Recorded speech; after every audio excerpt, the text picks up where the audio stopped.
Trong rất là nhiều năm, Suzuki gần như là không làm gì với chiếc Sportbike đầu bảng của mình. Khi mà mình nhắc đến chiếc Sportbike đầu bảng của Suzuki thì các bạn liên tưởng ngay đến chiếc GSX-R 1000R và phiên bản nâng cấp của nó đó là GSX-R 1000R.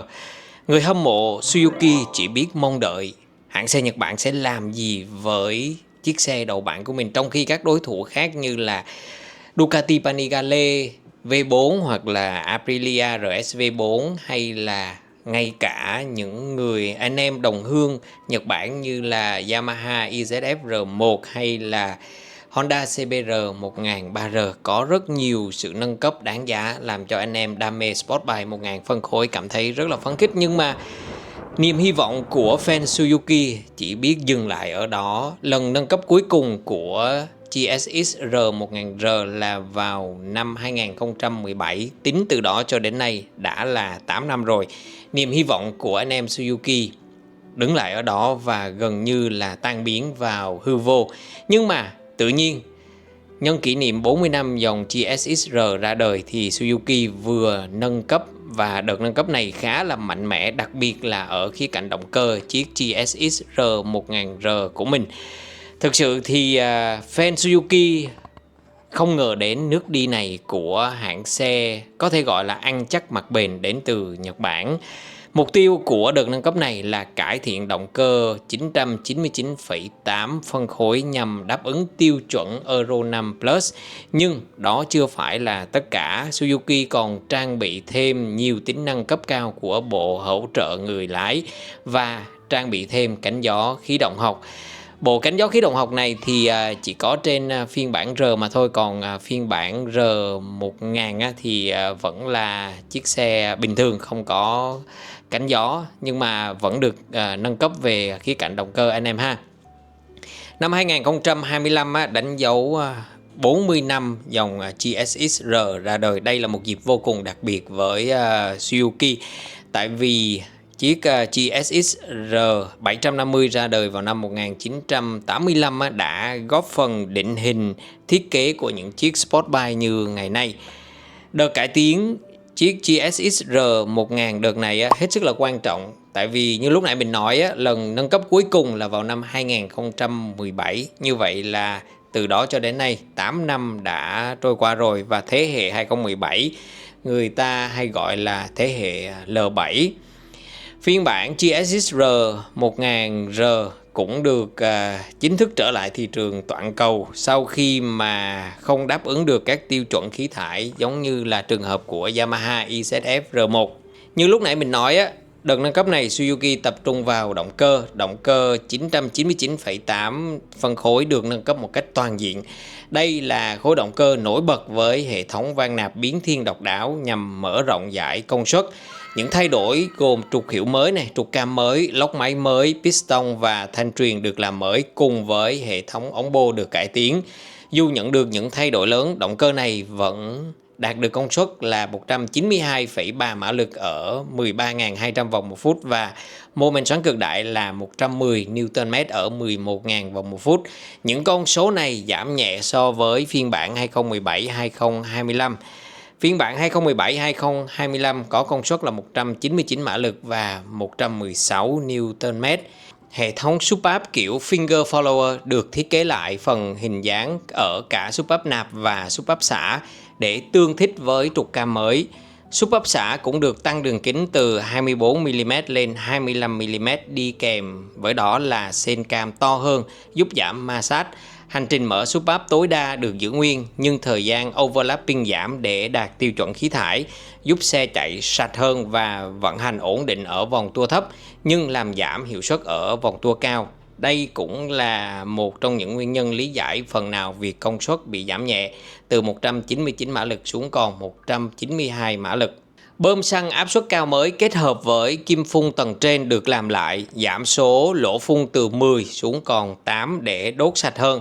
Để bù lại hiệu suất thì Suzuki tăng kích thước bướm ga từ 46 lên 48 mm, đồng thời làm nhỏ và nhẹ hơn. Các họng hút gió nay sử dụng thiết kế cố định và đơn cấp cho xi lanh số 1 và xi lanh số 4. Đơn cấp nghĩa là ống hút có chiều dài cố định, không thay đổi được theo vòng tua như các loại 2 cấp Dual Stage.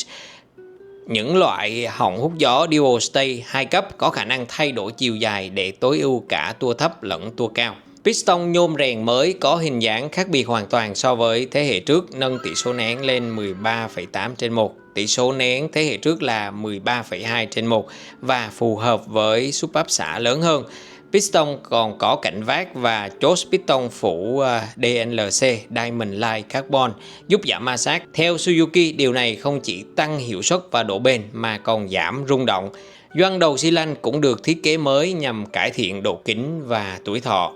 Thanh truyền thép Connecting Rod được xử lý bề mặt carbon hóa. Suzuki làm điều này để mà đáp ứng yêu cầu khi đổ xe đua. Trục hiệu có cổ trục to hơn từ 35mm lên 37mm, mang lại hiệu quả cao hơn dưới tải lớn, lý tưởng cho việc đua xe. Dĩ nhiên, thiết kế lốc máy cũng được làm lại để tương thích. Hộp số 6 cấp cùng ly hợp hỗ trợ và chống trượt vẫn được giữ nguyên. Phần cuối của hệ thống động cơ là ống xả mới với thể tích giảm từ 8,3 lít xuống còn 5,5 lít. Bầu bô được dời gần động cơ hơn để làm nóng nhanh hơn. Như vậy anh em có thể thấy là Suzuki tập trung rất nhiều vào việc cải thiện động cơ 1000 phân khối trên chiếc GSX-R 1000. Đây không chỉ là một bước đi hết sức quan trọng để mà đáp ứng tiêu chuẩn khí thải Euro 5 Plus và vẫn giữ được phần nào đó sức mạnh vốn có của động cơ này. Bây giờ Suzuki muốn bán những chiếc 1000 phân khối như thế này thì họ buộc phải cải thiện động cơ để mà đáp ứng tiêu chuẩn khí thải ở những thị trường hết sức là khó tính và khắt khe. Anh em đành phải chấp nhận là sức mạnh của động cơ sẽ bị giảm đi phần nào. Sức mạnh động cơ giờ đây được kiểm soát bởi hệ thống hỗ trợ người lái IMU 6 trục. Ngoài việc tinh chỉnh bản đồ phun xăng, Suzuki còn cập nhật hệ thống kiểm soát độ bám đường và chống bốc đầu để phù hợp với động cơ mới. Đặc biệt, hệ thống Roll Torque Control điều chỉnh lực xoắn khi nghiêng xe với 10 cấp độ. Các tính năng như là sang số nhanh 2 chiều, ABS theo góc nghiêng, kiểm soát đề ba, hỗ trợ vòng tua thấp và khởi động nhanh Easy Start đều là những trang bị tiêu chuẩn. Pin lithium ion mới giúp giảm trọng lượng. Màn hình LCD cũ vẫn được giữ lại dù nhiều người kỳ vọng một màn hình TFT hiện đại hơn trên bản GSX R1000R, nhưng mà Suzuki vẫn giữ lại màn hình LCD cũ. Đây là một điểm mà mình thấy khá là thất vọng trên chiếc xe này. 2026 rồi mà vẫn giữ màn hình giống như là phiên bản 2017. Khung sườn vẫn giữ nguyên như là thế hệ L7 gồm khung nhôm đôi và gấp nhôm. Hệ thống giảm sóc Showa Balance Free có thể điều chỉnh toàn bộ các thông số vẫn được sử dụng trên phiên bản R1000R. Phiên bản thường R1000 dùng phuộc trước Showa Big Piston Fork và phuộc sau cũng của Showa có bình dầu phụ như trước. Tuy nhiên, bản R có điểm nhấn riêng, đó là vị trí gắn gấp sau có thể điều chỉnh được.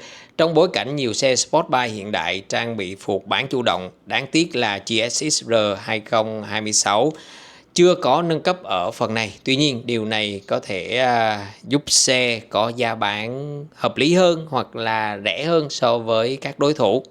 Hệ thống thắng thì vẫn dùng heo Brembo monoblock và đĩa 320mm. Điều này đúng là hơi lỗi thời và thua kém so với các đối thủ như là Panigale V4S, Aprilia RS V4 Factory hay là Honda CBR 1003R với đĩa 330mm. Dù vậy thì Suzuki trang bị bộ ABS mới nhẹ hơn 51g so với thế hệ trước. 51g nha anh em, so với thế hệ trước chứ không phải là so với đối thủ. Đặc biệt là R1000R có dây dầu được bện bằng thép thay vì là dây dầu cao su như là bản thường. Trời ơi, 2026 rồi mà còn dùng dây dầu cao su cho những chiếc xe 1000 phân khối như thế này thì không hiểu là Suzuki đang nghĩ gì luôn. Ngoại hình của bản 2026 không có nhiều thay đổi, anh em thấy là vẫn dáng dấp đó, vẫn hình dáng đó với dàn áo, với bình xăng giống như hiện tại thôi, giống như là phiên bản 2017, 2025 thôi. Điểm mới là cánh gió khí động học bằng carbon được lấy cảm hứng từ xe đua Suzuka 8 giờ.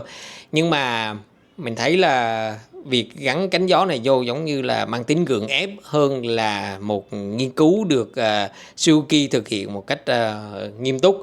Khi mà chúng ta gắn cánh gió vào thì sẽ giúp tăng được ép xuống ở tốc độ cao và hỗ trợ hệ thống chống bốc đầu. Phiên bản kỷ niệm 40 năm có 3 phối màu đặc biệt với tem 40 Anniversary ở dàn áo và bình xăng. Logo R cổ điển nằm ở phần bụng xe belly band. Anh em thấy chiếc GSX R1000 và GSX R1000R 2026 như thế nào thì hãy để vào trong phần bình luận của video này nha. Liệu Suzuki có đáp ứng được những mong mỏi, những chờ đợi của fan hâm mộ sau từng ấy năm hay không? Thì anh em cũng hãy để vào trong phần bình luận của video này.